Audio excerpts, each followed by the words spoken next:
I'm pretty open-minded. I try not to be so open-minded that my brain falls out, but I'll let you be the judge of that. Have you ever heard of polyphasic sleep? It's simply a schedule or rhythm of sleeping that involves more than one unit of sleep each day. Oh, God. If it's your custom to nap every day, then you are a polyphasic sleeper, simply because you have 2 units of sleep each day. But there are more formal schedules that people intentionally try to cultivate in their lives of polyphasic sleep. One is the Everyman, in which you have about a 4-hour period of sleep during the night. You have that main block of sleep, and then you have 3 1-hour, I believe, or maybe 30-minute naps spaced out evenly throughout the rest of the day. That's generally regarded as the easiest of these polyphasic schedules that will still ostensibly save you time by reducing the total amount of sleep you can thrive off of to about 5.5, 6 hours versus 8. And then there's the Überman sleep schedule, which has the potential to save you the most amount of time so that you can have more waking hours to be productive. But it's also the hardest to adopt and to adapt to.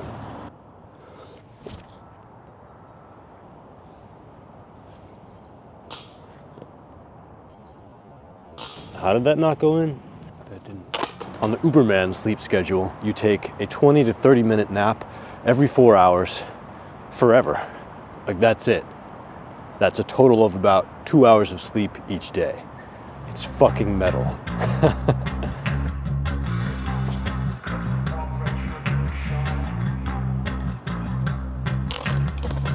I was mostly drawn to the Überman because of all the extra things I was imagining I could do with that extra 6 hours of wakeful, productive time in my day. I feel like shit, it turns out, and I could also feel like shit for the other 18 hours of the day. Yay! But more on that later. At the time, I was 18 years old, and I was reading the blog of a man named Steve Pavlina. He had a really popular blog at the time anyway, about alternative lifestyles, alternative diets, stuff like that. And I was someone who was always looking for the cracks in societal rules and ways that everyone else was wrong about something, so this appealed to me. Anyway, I looked up Steve's blog and website before this video as I was scripting this, and I found that he's still doing pretty much the same stuff almost 20 years later. Here we are on little Steve's website, Personal Development for Smart People. I was pretty smart at 18, so I understand why I was drawn here. Steve's newest video. How new is this? Okay, 2 days ago. Yeah, he's still in the game. 697 views. Doing better than me. Oh, he's got courses, of course. Submersion. Embark on a 60-day guided deep dive into subjective reality and revolutionize your connection to the world. Manifest wealth, relationships, and courage while experiencing incredible creative flow guided by synchronicities. That doesn't mean anything. Those words don't mean anything. Meeting in person. Oh, lovers. The same criteria that apply to friends also apply to lovers. Pre-qualify women who may be interested in becoming lovers with me. Oh, if that doesn't interest you, there's no point in reading this unless you're a curious voyeur. Guilty as charged. Used to be interested in short-term connections of a week or less. Those were lovely and fun, but this kind of short-lived connection doesn't interest me as much today. I'm just above that now. These days I desire to explore some 4D, 4-dimensional, I think. Oh man, maybe D stands for something else. My marriage. Oh, it's married. Okay, so it's very 4D. I'd love to invite and explore more 4D connections with other local women too. I love variety, and I have the extra capacity for it. I mean, honestly, I gotta respect this guy. I do respect this guy.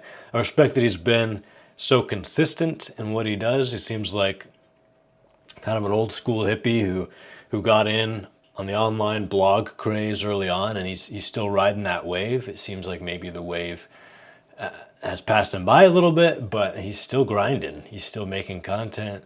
And, you know, I mean, I'm sure a lot of gurus do the same thing, like pre-qualifying potential lovers. They just do it in a much more subtle or maybe even manipulative way, but he's just flat out saying everything he means and everything he wants, which I gotta respect. I gotta respect. Oh, wow. This is a very long document. Okay. Anyway, back in 2008, I somehow became part of this guy's audience, and he had this really pretty detailed blog series about polyphasic sleep and how he was making the holy grail of polyphasic sleep, Überman, work. I found a couple other YouTubers who seemed to be making it work, at least for a while, and that was good enough for me. It was the summer after high school. I had some free time, so I decided to set out a month and give it my best shot. And one thing everyone talked about on these blogs or YouTube videos was the adjustment period. The period of time in which your body has to get used to this new schedule. And they all talked about this adjustment period being pretty hellish.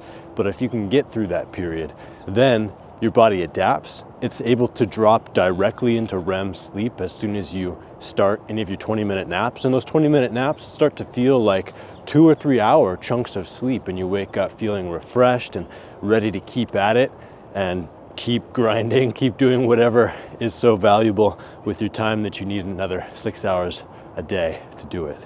Sleep is historically the part of my life in which I have the least ability to exercise willpower.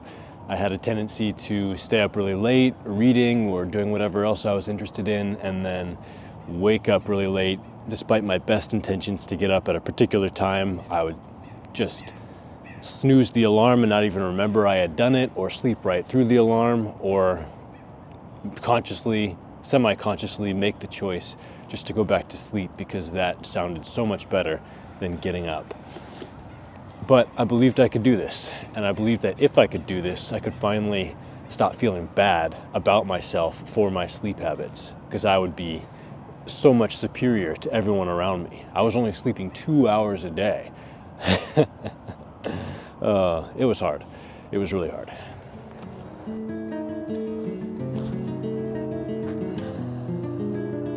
Most of the time, especially in the beginning, I couldn't even get to sleep during these nap periods.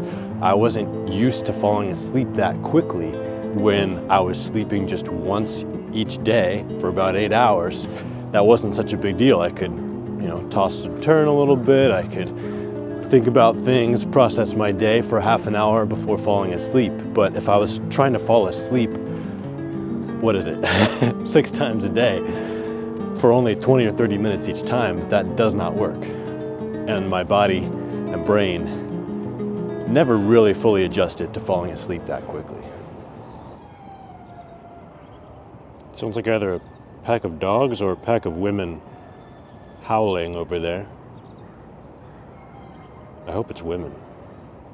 So anyway, I was basically just completely staying awake and sleep depriving myself for the first few days of this adjustment period because I couldn't get to sleep during the naps. I tried to budget more time for the naps, but even that wasn't really working.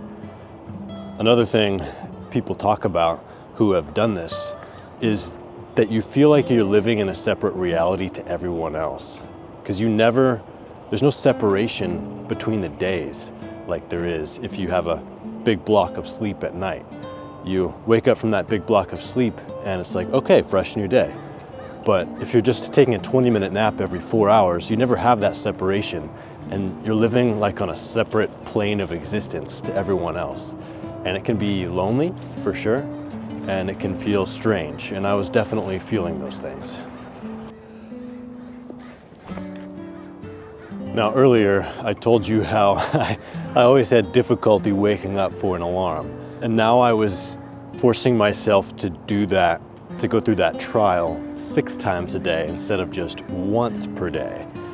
You can imagine that wouldn't necessarily go very well. And it wasn't. It wasn't going very well. I was repeatedly failing. I would set that alarm and then I would either not sleep at all and get up again, fine, or I would sleep through it, snooze and not remember I had done it, you know, in a zombie-like state, and then wake up 2, 3, 6 hours later. And God damn it, everything I went through meant nothing. Now I have to restart this whole adjustment process. That's how it was going at first. I tried increasingly harebrained schemes to make myself get out of that zombie-like state, to make myself wake up. I would set a very loud alarm. It got to this point. I would set a very loud alarm inside my bedroom, and I would actually nap outside my bedroom on the balcony in a sleeping bag, and I would tie my ankle to the balcony banister so that when the alarm went off very loudly next to my ear, because the window was open, but through the screen, so I couldn't reach through and turn it off, I would have to untie myself. So I'd have to have the mental capacity available to untie myself, and then I'd have to get inside and then turn off the alarm, making sure that I was awake enough not to just go right back to sleep as a zombie. Even this did not end up getting me through the adjustment period. I, at one point, remember just being so exhausted, and trust me, if you have never been this tired, this sleep deprived, you don't understand what this feels like. Sleep becomes the only thing you can think about. It becomes the only thing that you want. Nothing else has any appeal. You can't distract yourself with food or with games or with interesting videos or books. You can't think about anything but wanting just to shut your eyes and rest, and nothing holds any pleasure or value except for sleep. I remember at one point I was on a walk, kind of like this, trying to just get to the time of my next nap where I could lie down and go to sleep again. And I woke up under a tree 3 hours later. It wasn't long after that the month came to an end, and it was only a string of repeated failures. And I don't know that it's impossible to actually get through this hell adjustment period and get to the point where your body is accepting this new torturous sleep schedule. I was not able to do it. I tried my hardest for a month. I was not able to do it. I'm not gonna try again, at least not anytime soon. Maybe if this video gets like 10,000 likes, I would consider trying. Okay, I'll promise. I will try it again for at least 2 weeks if this video gets 10,000 likes, but within a year of its posting. Within a year of its posting.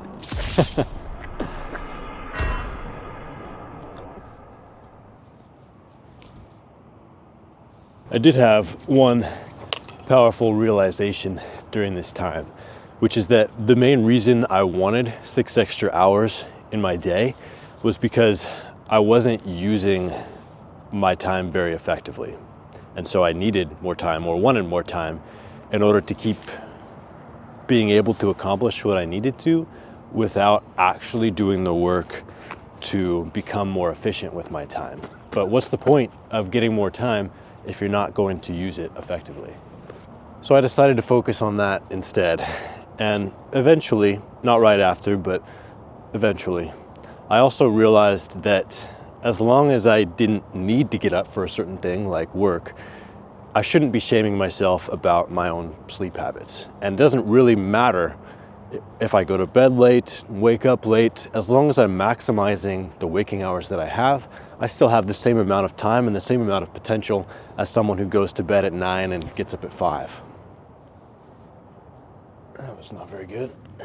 Hey, there's a lot of buttons underneath this video. Try pressing some of those and let me know what they do.